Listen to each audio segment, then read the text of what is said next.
Vivimos en un mundo en constante cambio que usted merece entender, porque es imposible interpretar la realidad que vivimos sin conocer cada uno de sus colores. Porque muchos son los tonos de la actualidad. Presentamos Matices. Una producción de Noticias Monumental.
Costa Rica, ¿qué tal? Muy buenas tardes, bienvenidos a Matices. Muchísimas gracias por estar con nosotros hoy lunes, arrancando semana, hoy con programa especial, como lo escuchaban en la presentación. A partir de hoy, durante una buena cantidad de tiempo, nuestros socios comerciales de ULACID nos acompañarán para hablar de temas importantes que nos importan a todos y a todas. Así es que yo les recuerdo que estamos en vivo en radio 93.5 FM, estamos en Facebook de Noticias Monumental. Esta noche el programa lo pueden ver en Canal 2 y a partir de una hora después de terminar el programa pueden descargarlo y escucharlo en línea en los servicios de podcast, Google Podcast, Apple Podcast y Spotify. Así es que gracias por estar con nosotros. Hoy invité a doña Marianela Núñez, la rectora de la ULACID, porque quiero hablar con ella de la importancia de la buena educación para la empleabilidad. Doña Marianela, bienvenida al programa. ¿Cómo le va? ¿Qué tal, don Randa? Muchas gracias. Muchas gracias por estar. Gracias por estar conmigo. Realmente, siempre que me ha acompañado Matices, ha resultado muy interesante. El 5 de octubre pasado, recién, es decir, hace 12 días, el INEC le entrega al país la encuesta continua de empleo, lo que va en un trimestre móvil, ¿verdad? Y resulta que tenemos una tasa de desempleo que es del 8.8, es decir, bajó en relación con la anterior y entonces todo el mundo está muy feliz. Pero cuando le ponemos el foco a por qué bajó el desempleo, significa que es que la gente dejó de buscar trabajo, no que generamos nuevos trabajos. Es decir, hoy hay 204,000 personas que están buscando trabajo, activamente no lo encuentran. Antes eran muchas más, entonces como ya no están buscando trabajo porque se dieron por vencidas, entonces es que el desempleo baja. Y cuando uno piensa en el futuro, cuando está más joven, piensa en el futuro, conseguir un buen empleo, necesariamente la única llave es la educación, doña Marianela. ¿Seguimos pensando que es la única llave más allá de cualquier otra cosa que podamos de casualidad encontrar en el mundo?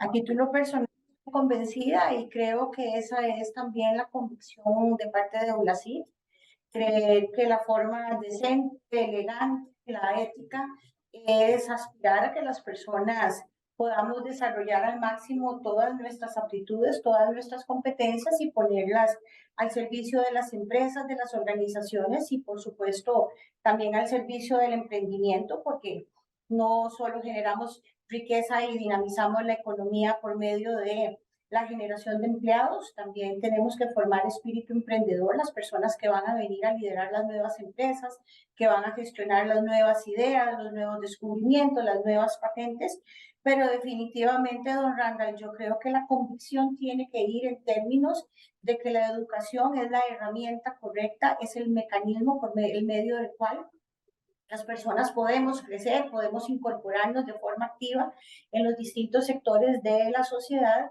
y ahora también que se habla de violencia y que se habla de todo este tema que tenemos en el país, en donde uno ve desafortunadamente tanta gente joven muriendo en las calles o en pandillas o metidos en cosas, en grupos delictivos, pues uno se cuestiona también si estos muchachos en dónde deberían estar en ese momento, y sin duda son muchachos que deberían de estar en los colegios, en las aulas universitarias, en los institutos técnicos, aprendiendo cosas para ser valiosos a la sociedad, y algunas de las soluciones que se plantean en términos de seguridad ciudadana van también en el orden de generar opciones a los jóvenes para que aprendan a ser útiles, para que aprendan oficios, carreras, talleres, y, y asegurarse de poder también optar por la educación y las distintas carreras que se ofrecen en el mercado como una alternativa para mejorar las condiciones de toda la sociedad.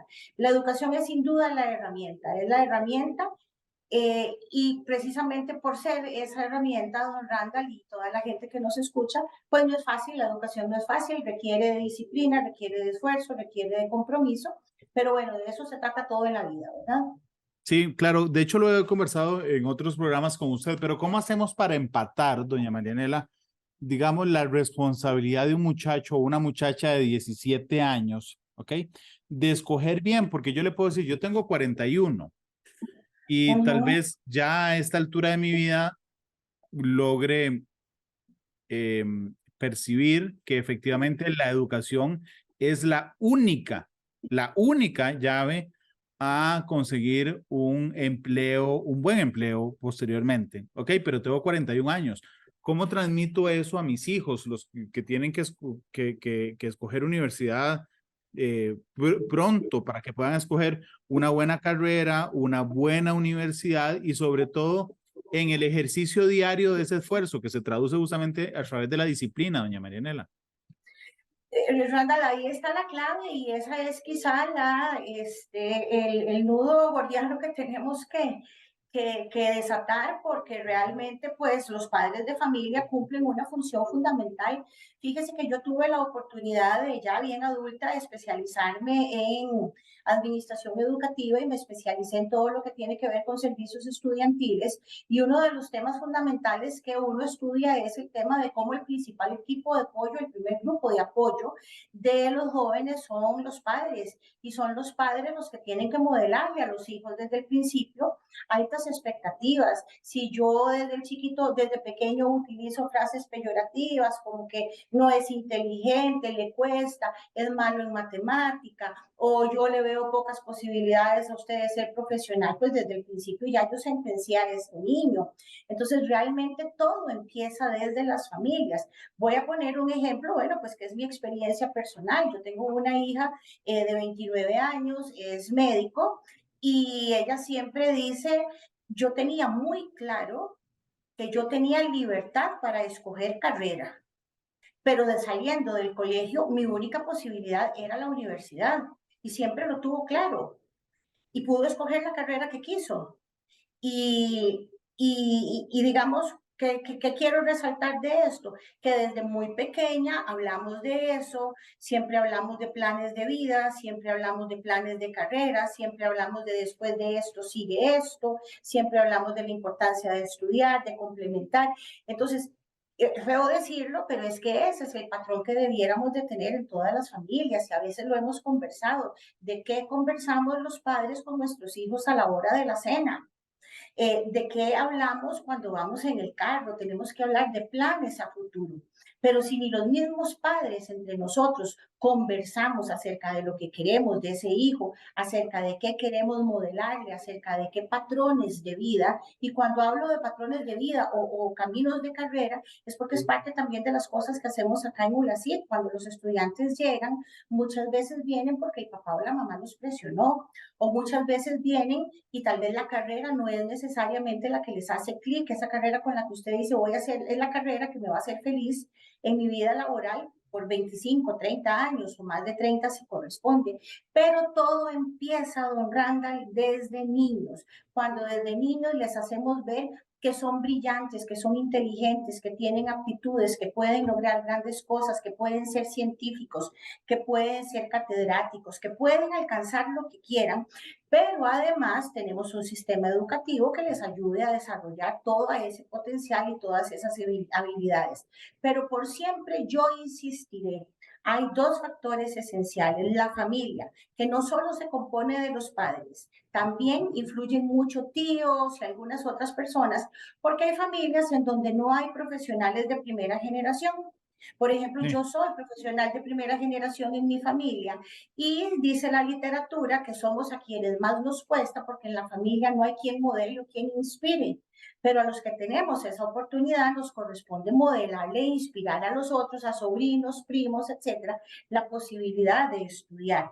Y otra cosa que es muy importante, y asumiendo que nos van a escuchar padres de familia, de adolescentes, siempre tenemos que saber quiénes son los amigos de nuestros hijos y asegurarnos que nuestros hijos compartan con grupos de amigos que tengan intereses similares, en donde el futuro sea un reto, en donde de qué vamos a vivir más adelante sea un tema de conversación, en donde hablen de intereses vocacionales, en donde hablen de que yo voy a ir a la universidad y vos qué vas a hacer, porque si hay algo que arrastra a los adolescentes en esa época tan difícil, es también un poco lo que digan los amigos. Pero para mí es fundamental empezar a hablar de esto desde el principio, porque como le dije en su primer pregunta, don Randall, en la educación no es fácil. Yo no paso las materias por casualidad, tengo que venir a clases, tengo que hacer una serie de esfuerzos y sacrificios. Y entonces, como lo que cuesta, a veces hay como un mecate que nos jala, necesitamos rodearnos de gente que nos impulse para adelante y no de amigos o de familia que más bien digan, no, vámonos por otro lado, o busquemos más fácil, o busquemos una alternativa que no implique el esfuerzo, que significa meterse en una universidad, por ejemplo, estudiar 4, 5, 6, 7 años, dependiendo de la carrera que usted escogió. Claro, de hecho me dio en el clavo cuando me dijo que la familia no somos solo los papás y las mamás. Pensé en una figura que es muy importante. Yo soy hermano mayor. Eh, los hermanos mayores, o sea, ¿cómo yo logro, si no soy hermano mayor, ¿verdad? Y soy el del medio, el que sigue, ¿cómo modelo a través de mis hermanos? O sea, ¿cómo logro observar que mi hermano mayor salió del colegio, mi hermana mayor salió del colegio, entró a la universidad, escogió una carrera que le gustaba y es una persona realizada? Cuyo éxito no se mide necesariamente por la retribución económica o por el puesto que tenga, sino una persona realizada, que se sienta bien con lo que es y que tenga un empleo que le permita sentirse bien, doña Marianela. Bueno, dicen que las palabras hablan, pero el ejemplo arrastra. Yo creo que cuando una persona transmite satisfacción, alegría, quiere venir todos los días a su trabajo, encuentra en su trabajo un lugar en donde aporta, en donde es valioso, es significativo y usted siente que está haciendo algo provechoso para su empresa o su organización. Yo creo que esa es la mayor satisfacción posible. Hay quienes dicen por ahí que hay personas que han visto el trabajo como una carga pesada por muchos años, mientras que por el contrario otros han visto el trabajo como un placer. Yo creo que eso tiene mucho que ver con la escogencia de carrera, tiene que ver mucho con una actitud de la vida ante el trabajo, de manera que se convierta en algo que me produzca felicidad a mí y a otros y no necesariamente una carga. Y eso tiene que ver con algo que mencioné ahora y es el tema de la orientación o la selección vocacional. Es muy importante acompañar a los estudiantes y acompañar todo el proceso educativo de ejemplos o de actividades que permitan identificar posibles roles. Es como cuando en las escuelas ve a veces uno los niños el día que se celebra, creo que es el día de las profesiones o el día del trabajo, y entonces usted ve enfermeros y ve bomberos y ve chiquitos divinos, todos vestidos con distintos trajes. Yo no sé si será el traje que más fácil tenían los papás, probablemente en mi caso yo le hubiera conseguido a mi hija, bueno, seguro por eso es médico, lo más fácil era conseguirle una gabacha y un estetoscopio, pero ciertamente hay que empezar desde chiquititos a que los niños identifiquen distintos roles, que sepan los distintos trabajos que existen, las distintas profesiones, que se visualicen, empiecen a visualizar en qué es lo que les gusta.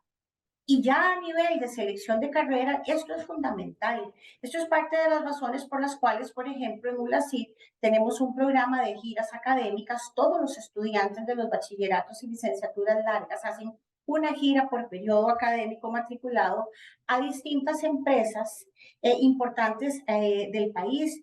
¿Para qué? Bueno, es que las carreras son nombres, las carreras son un paquete de materias, pero una carrera a mí me tiene que permitir la posibilidad de distintas salidas laterales. Entonces, si yo soy odontólogo, no necesariamente lo único que voy a hacer toda mi vida es atender en una clínica pacientes. La odontología tiene distintas ramas y ahora hay odontólogos que se encargan trabajan en el tema digital, trabajan en el tema de instrumentales, de materiales, etcétera. Si yo voy a hacer, por poner un ejemplo, un psicólogo, bueno, los psicólogos tienen cualquier cantidad de salidas laterales y hay muchos que trabajan en la parte clínica y otros que trabajan en la parte comunal, organizacional.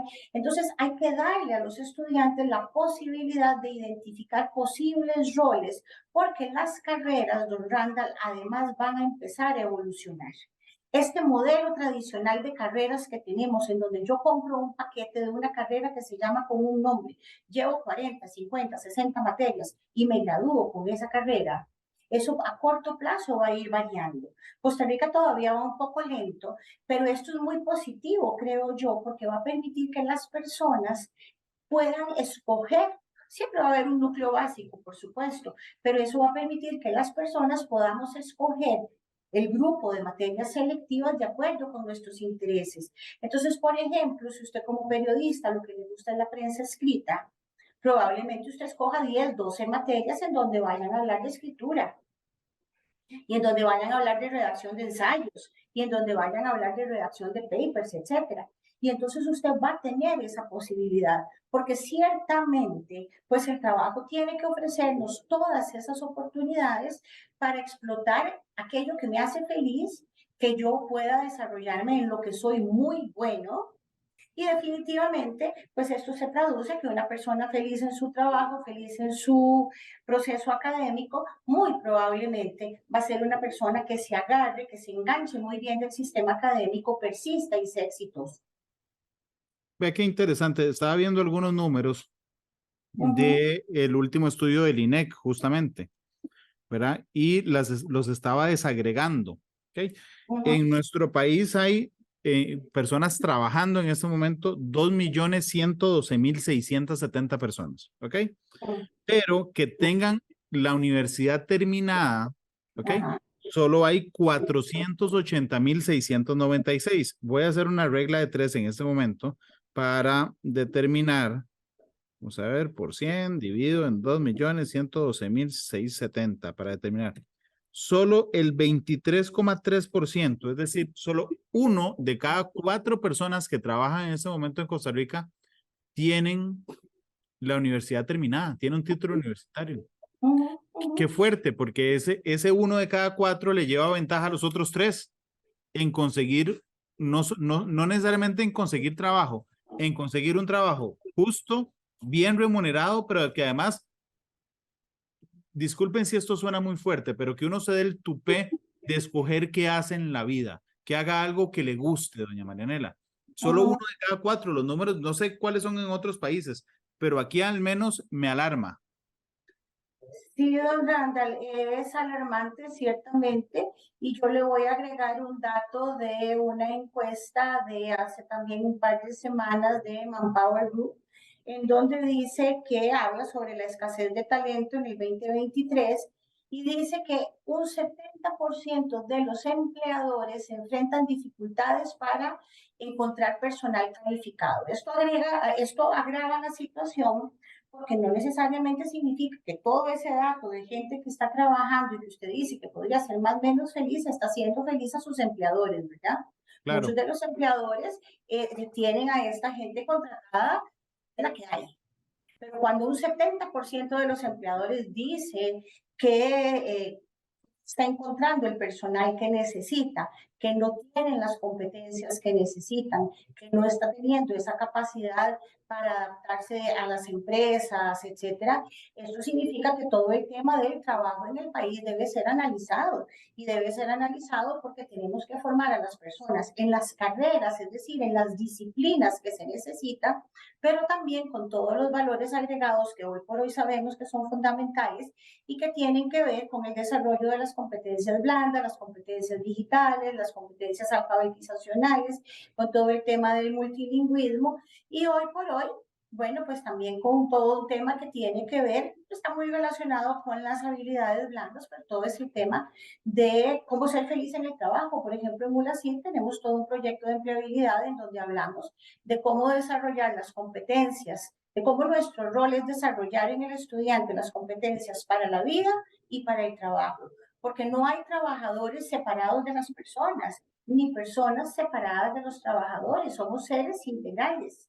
Y definitivamente una persona que a título personal pues tiene una vida complicada, enredada, refleja mucho eso en el trabajo y a la inversa. Entonces el reto de la empleabilidad y el reto de la educación es grandísimo, porque si bien hace algunos años la expectativa era que las universidades formaran bárbaros especialistas en materias de la disciplina y nada más, incluso cuando se empezó a hablar de formación humanística, en algún momento en Costa Rica se dijo, eso no es necesario, saquen toda la formación humanística, aquí lo que necesitamos es gente que se gradúe rápido y que entre a las empresas a ponerlas a trabajar. Bueno, hoy nos damos cuenta que el reto, sobre todo post pandemia, es mayor y que las instituciones educativas tenemos que reflexionar mucho sobre nuestra obligación de formar personas. Así es, de hecho, doña Marianela, siempre le digo que me gusta muchísimo la claridad con la que nos explica, pero vea cuando yo pego dos cifras, que resulta que solo 1 de cada 4 personas que trabajan tiene título universitario, ¿ok? Me voy a otra tabla de Excel, a otra que prepara el INEC, que se llama según condiciones de empleo, y entonces busco cuántos de los 2.112.670 personas que trabajan en una ocupación calificada alta, que uno podría decir inmediatamente es bien remunerado, que media o no calificada. Bueno, cada 4 también. O sea, es decir, son la gente que tiene título universitario la que sale con una ocupación calificada alta. La diferencia son 11.000 personas, nada más entre los dos datos. Es decir, que si usted no tiene un título, ¿ok? Para decir las cosas claras, termina en una ocupación calificada media, donde está 1 millón de costarricenses, en una ocupación no calificada, donde hay medio millón de costarricenses. Randall, fíjese que las universidades no estamos exentas del gran reto que desafortunadamente, y este es un lunar terrible que tenemos en el país, con la deserción estudiantil. Sabemos que tenemos datos de deserción estudiantil terribles a nivel de primaria y secundaria, y a nivel universitario hay un gran reto. Típicamente cuando se le pide explicaciones a las universidades públicas, bueno, parte de los, digamos, los alegatos que más se plantean es en términos de los porcentajes tan bajos que tienen de graduación. Realmente las instituciones educativas a nivel universitario tenemos un gran reto porque nos toca educar y retener adultos. Educar y retener adultos es complejo porque estamos hablando de personas en las que ya intervienen algunas otras circunstancias, cuáles, bueno, las de la vida común de cualquier adulto. La brecha salarial es clarísima que se da significativamente dependiendo de si culmino o no culmino la formación universitaria, de los grados académicos que obtenga y de la formación continua. La deserción estudiantil a nivel universitario es súper importante y las instituciones educativas, tal y como lo hacemos nosotros en ULACID, tenemos que ofrecer servicios de apoyo a los estudiantes que van, como lo dije ahora hace un rato, desde la orientación vocacional, o sea que una persona que ya va por su quinto, sexto cuatrimestre decide de forma súper extemporánea que esa no era su carrera y probablemente las posibilidades de cambiarse a otra, en donde no haya reconocimiento de materias y que implique cambiar de una disciplina radical a otra, probablemente incida en que esta persona abandone y deserte el sistema educativo hasta programas de apoyo y ayuda a estudiantes de primer año, porque también explica la literatura especializada que si hay algo que es muy doloroso para los estudiantes universitarios es la transición de la secundaria a la universidad y reprobar materias. Y reprobar materias probablemente porque no se pudo ajustar el modelo, porque la carga académica fue muy grande y no se le asesoró adecuadamente, etc. Y entonces un estudiante de primer ingreso que empieza a reprobar materias se cuestiona sus capacidades, se cuestiona su aptitud para el estudio, ¿será que esto no es para mí? Y suele empezar a desertar. Las universidades tenemos el reto de diseñar todas las estrategias que sean necesarias para asegurar que un estudiante que ingresa se gradúa en un tiempo razonable y además tenemos la obligación de ayudarles y darle seguimiento en su proceso de colocación laboral. ¿Qué pasa? Que hay una altísima, yo no me atrevería a decir que una cifra negra, pero hay un porcentaje muy alto de estudiantes que ingresan a las universidades públicas que no sabemos a qué nivel llegan, muchos que culminan los planes de estudio, pero que no completan el requisito de graduación, y es gente que quedó así, a milímetros de graduarse, pero no lo logró por un requisito más o menos al que luego no se le da seguimiento, y esto en términos de éxito estudiantil es un fracaso. Recibir un estudiante y que en condiciones normales, porque hay condiciones de enfermedad, hay condiciones de situaciones familiares o personales complejas que hacen que la situación sea distinta, pero recibir en una institución educativa a un estudiante y en un tiempo razonable no haberlo graduado, definitivamente es un fracaso. Tenemos la obligación de diseñar N cantidad de estrategias para retenerlo, que van desde apoyo. A nosotros nos pasa ahora con los muchachos de la pandemia que vienen de haber estado encerrados muchas veces en su casa, ahora venir al aula no les gusta, prefieren andar solos, no socializar. Hay estudiantes que nos dicen, mire, yo no sé manejar el tiempo. O hay estudiantes que nos dicen, es que me pongo muy ansioso cuando en una misma semana tengo varias cosas. Bueno, tenemos un taller para controlar ansiedad, tenemos un taller para que los estudiantes aprendan a planificar y manejar el tiempo. Y usted dirá, doña Marianela, eso no es muy básico. No, no es muy básico.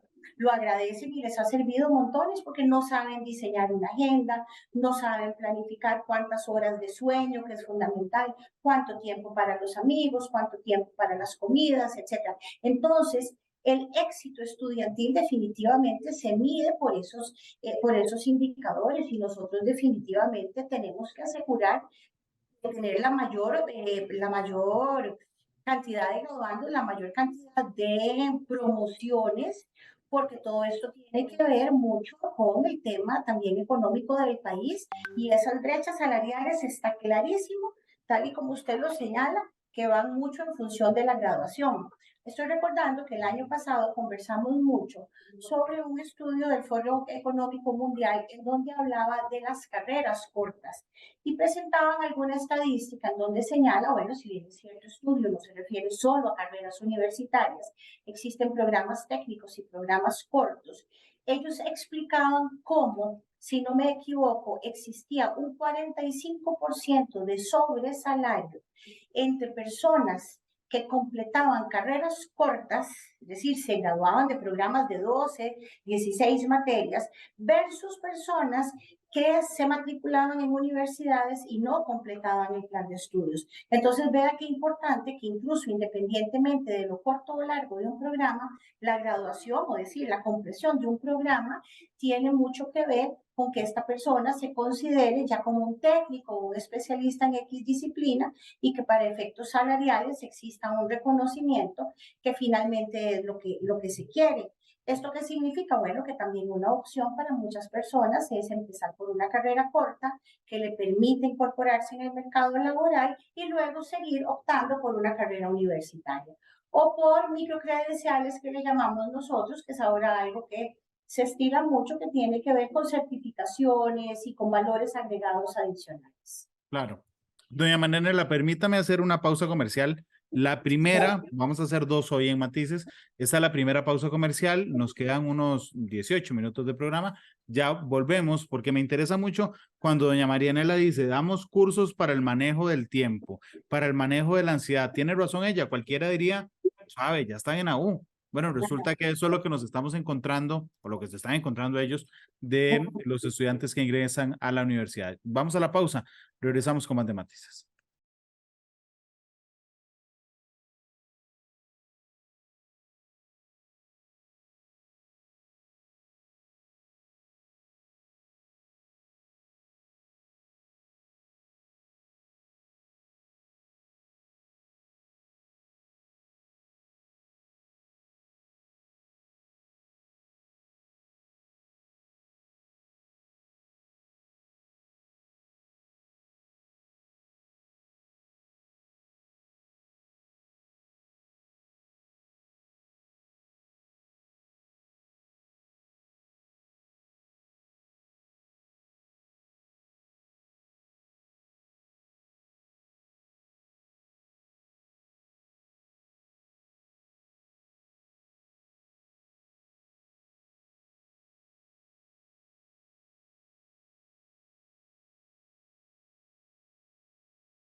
La radio de Costa Rica, gracias por estar con nosotros. Regresamos a Matices. Doña Marianela Núñez, la rectora de la ULACID, nos acompaña hoy. Estamos hablando de la importancia de la buena educación para la empleabilidad. Me decía ella antes de la pausa comercial que incluso han generado cursos que tienen que ver con el manejo del tiempo y manejo de la ansiedad.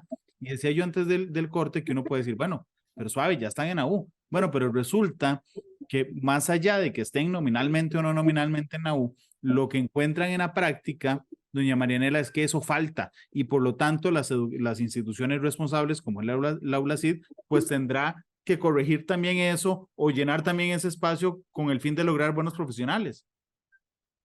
Sí, sin duda. Nosotros, si quiero hablar entonces, enfocar esta consulta, don Randall, hablando de una estrategia que en ULACID hemos creado. Nosotros ya desde hace bastante tiempo habíamos incorporado en la mayor parte de nuestros planes de estudio un curso que se llama Salud, Deporte y Bienestar.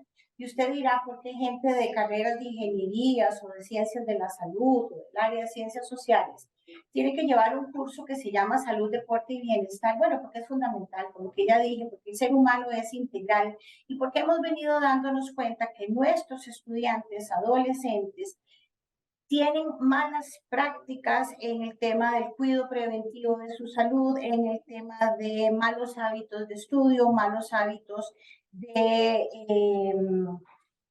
alimenticios, malos hábitos de sueño. Tenemos, sin duda, no podemos negar a nivel país, una alta incidencia de estudiantes que inician su vida sexual muy jóvenes y con algunos problemas en materia de prevención, tanto de enfermedades como de enfermedades como de embarazos. Y también tenemos estudiantes con prácticas de autolesión, con serios problemas de salud mental, porque es parte pues de la realidad y por otra parte es un poco el resultado de la generación post-pandemia que ha permanecido en las condiciones que ya todos sabemos y que empezamos a ver los resultados ahora. También hemos diseñado precisamente como respuesta a toda esta realidad un departamento que llamamos el Student Health Center, en donde estamos ofreciendo servicios médicos de nutrición y psicología para todos los estudiantes de la universidad, porque esta necesidad de ser atendidos, de tener con quién conversar, de quién me escuche, de quién me ponga atención, la hemos evidenciado de forma altísima. Cuando los estudiantes llegan y les preguntamos, ¿por qué está faltando a clases? Bueno, porque no tengo motivación. ¿Por qué venís una semana sí y otra no? Porque como ya falté, me da miedo que opinen algo de mí o por X o Y razón. Otro aspecto que es importante es que ya estamos empezando a combinar modelos híbridos en donde algunos cursos son presenciales y algunos cursos son virtuales.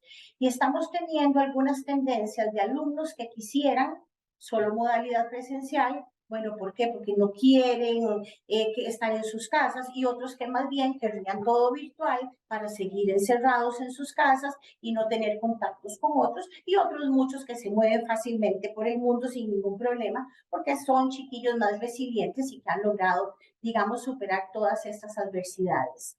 Cuando usted le pregunta por qué no hizo un trabajo, por qué no me logré organizar, o porque se me juntó todo y no pude trabajarlo. Bueno, ahí es donde los grupos de apoyo son fundamentales. Nosotros tenemos especialistas que precisamente pareciera que desde algo muy básico como montar una agenda, pero es que don Randall parece mentira, algo que por lo menos en mi época era como tan normal como montar la agenda. No sé, yo tenía una hojita, el horario de estudio, y en los huequitos yo sabía qué tocaba y me hacía, para exámenes me hacía una hojita simple en donde yo decía 14 horas tal materia, duermo 7, Y etcétera. se la No, terminaba memorizando, ¿verdad? claro, y para mí era aquí como la letra escarlata, eso era obligatorio, era mandatorio. Parece mentira, pero no logran hacer una agenda. Entonces, todo eso es lo que los estudiantes requieren que les ayudemos. Métodos y técnicas de estudio, como, mire, a usted qué le funciona mejor, subrayar, hacer resúmenes, las cosas, las típicas técnicas que teníamos en nuestras épocas, adecuadas también ahora a los formatos en los que estudian, porque ahora no andan con el libro como uno, tienen el libro digital, pero también en el libro digital subrayan y cortan y pegan. Definitivamente los estudiantes, para engancharse en el sistema educativo, es decir, para enamorarse de la U y enamorarse de la carrera, tienen que enamorarse del aula. El aula tiene que ser atractiva. Todas las clases usted tiene que salir diciendo, wow, ¿qué fue esto tan maravilloso que yo aprendí hoy? Y el profesor fue tan wow que yo ya quiero volver a la siguiente clase. Me muero si pasa algo que impida que yo venga, pero también tenemos que darle todo ese tipo de apoyos en las debilidades que tienen. No vayamos más allá con las nivelaciones en el tema de redacción y estilo, inglés, por ejemplo, y matemática, que ya son temas súper académicos y que por supuesto abordamos. Pero además de estas debilidades básicas a nivel disciplinar, hay que ayudarles con todas estas herramientas que se requieren incluso hasta para hablar en público. Hay muchos estudiantes que no quieren venir a clases presenciales porque son tímidos, nunca se les ayudó, nunca se les explotó, nunca en sus familias tuvieron escenas, tertulias poscena. Entonces son chicos que no están acostumbrados a argumentar, a defender sus puntos de vista. Entonces también tenemos que ayudarles para que desarrollen habilidades de oratoria, para que sepan expresarse en público, para que tengan una buena comunicación verbal, no verbal. Entonces usted está viendo, don Randall, que definitivamente el rol de la educación es amplísimo. El rol de las universidades y el reto que tenemos en este momento es una cosa, bueno, hermosísima, porque a mí me apasiona trabajar en todo esto, pero sin duda es un reto muy, muy, muy grande, y yo sí no quiero dejar de hacer el llamado de atención, que muchas familias han abandonado todo esto, y bueno, es muy fácil mandar a los chicos a los centros educativos, y a veces todo el esfuerzo que hagamos no es suficiente porque encontramos muchachos que vienen con bases muy, muy deficientes, y hasta chicos reactivos pues que no quieren recibir ayuda.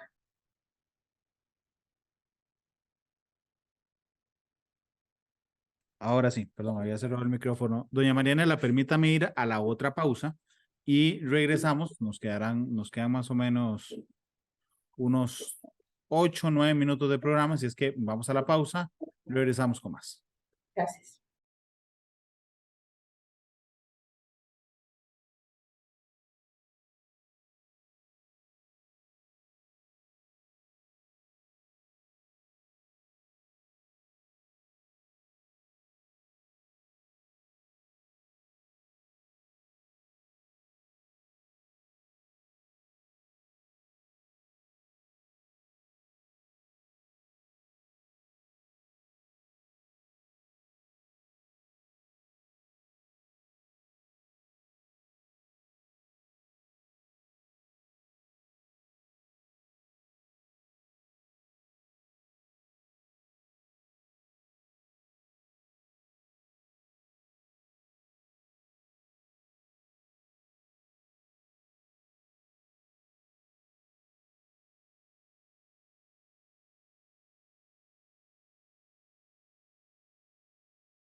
gracias por estar con nosotros. Regresamos a Matices. Doña Marianela Núñez, la rectora de la ULACID, nos acompaña hoy. Estamos hablando de la importancia de la buena educación para la empleabilidad.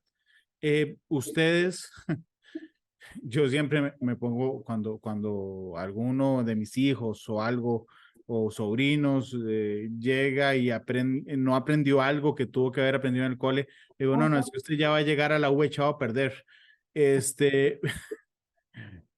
Y bueno, yo lo que espero con toda la esperanza es que no lleguen, o sea, que lleguen en un momento en que no pueden, en que uno puede rescatar esa echadura a perder, si me lo permiten. Sí. Pero lo cierto, y yo sé y conozco a la gente de ULACID y a doña Marianela bien, digo, una preocupación permanente es cómo reciben ustedes a los chicos de primer ingreso. Y entiendo y quisiera que me comentara un poco de eso. ¿Cuál incidencia han buscado tener ustedes en lo que viene de atrás para que no les lleguen, o voy a usar mi frase, a punto de echarse a perder? Don Randall, en materia de educación, el reto siempre es, yo diría que infinito y optimista. Echar a perder es una frase coloquial, pero siempre se puede mejorar lo que está echado a perder.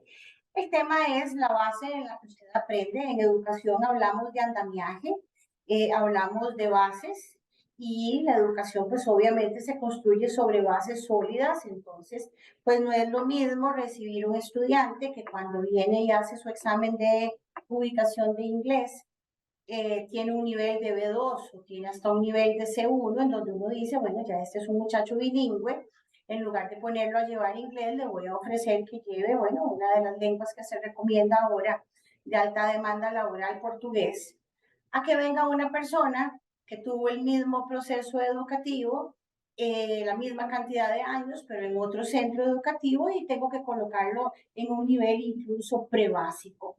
Entonces usted dice, bueno, uno venía con todas sus facultades optimizadas y el otro está echado a perder. No, no digamos que está echado a perder, no tuvo las mismas oportunidades, y sin duda yo puedo empezar ese proceso.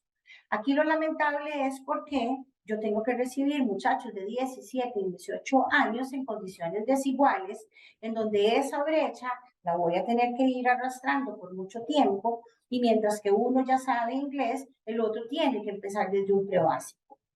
¿Que el que empieza del prebásico puede llegar al nivel del otro? Sí, claro que sí, solo que con más tiempo y más esfuerzo.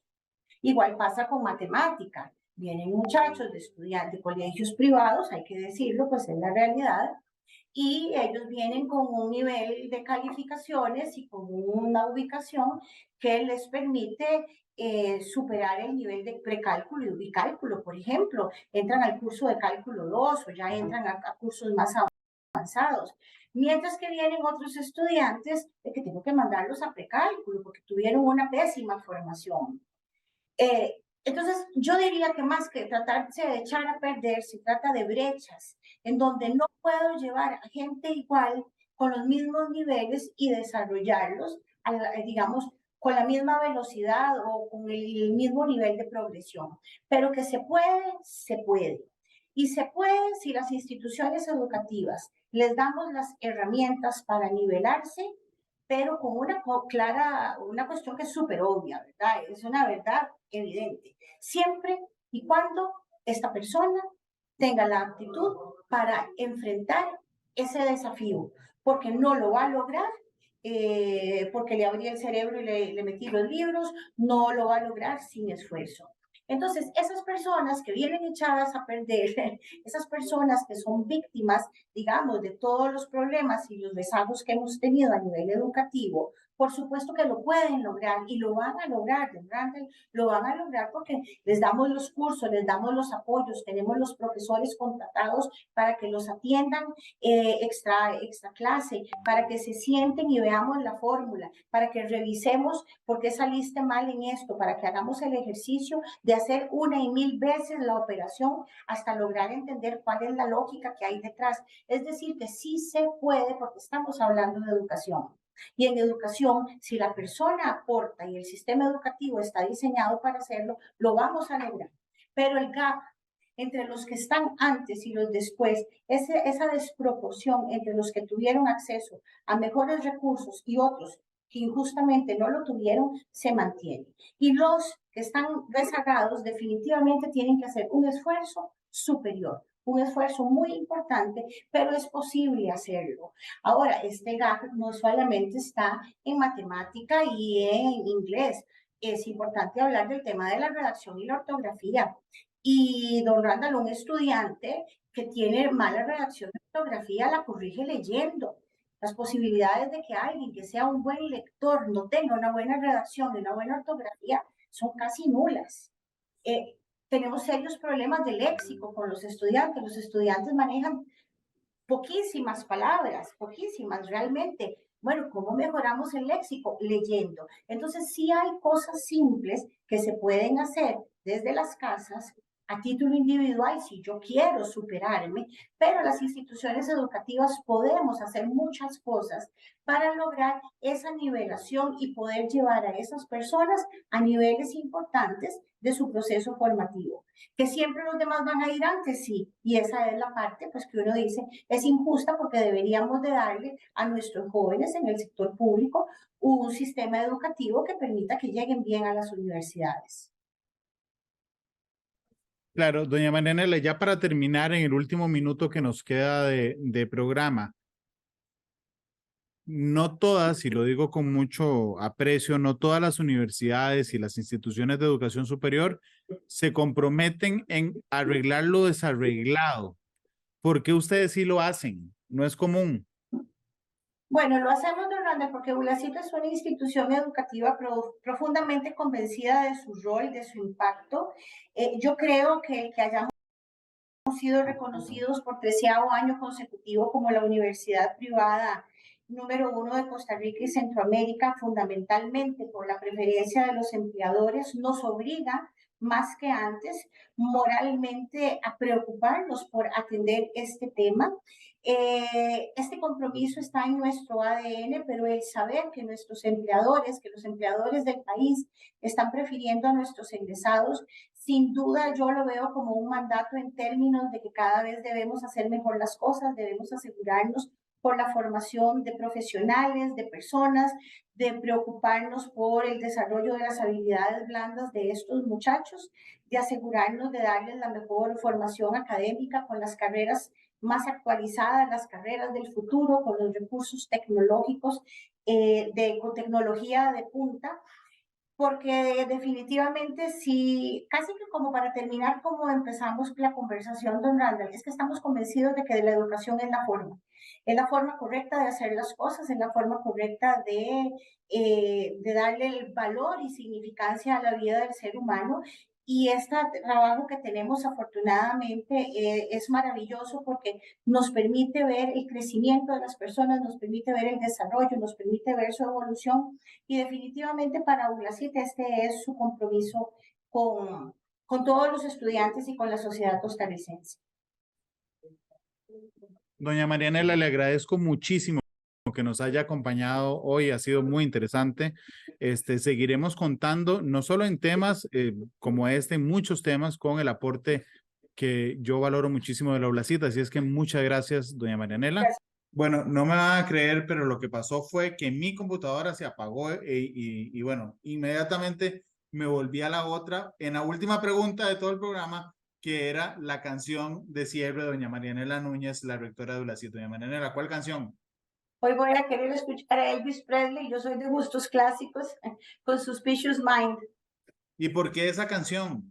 Me encanta, me encanta. La voz de él ahí es, pero maravillosa. Y cuando entran los coros, es como, a mí me fascina. Y viera que de vez en cuando la pido aquí cuando estoy con estudiantes y todo, la menciono, y ni siquiera conocen a Elvis Presley. No. Otro gap en nuestra educación media. Sí. Gracias, y yo sí conozco a Bad Bunny y lo escucho y hablo con ellos de Bad Bunny, entonces debería hacer el esfuerzo. Muchas gracias, don Randall. Gracias, don Marianela, un placer. Gracias a todos. Gracias a ustedes que nos acompañaron. En una hora estará disponible Matices para Todos y que lo escuchen a través de podcasts en Spotify, Google Podcast y Apple Podcast. Feliz tarde. Hasta luego. Gracias. Hasta luego. Todas las perspectivas, cada punto de vista. Exploramos la realidad y cada uno de sus tonos. Esto fue Matices por Radio Monumental.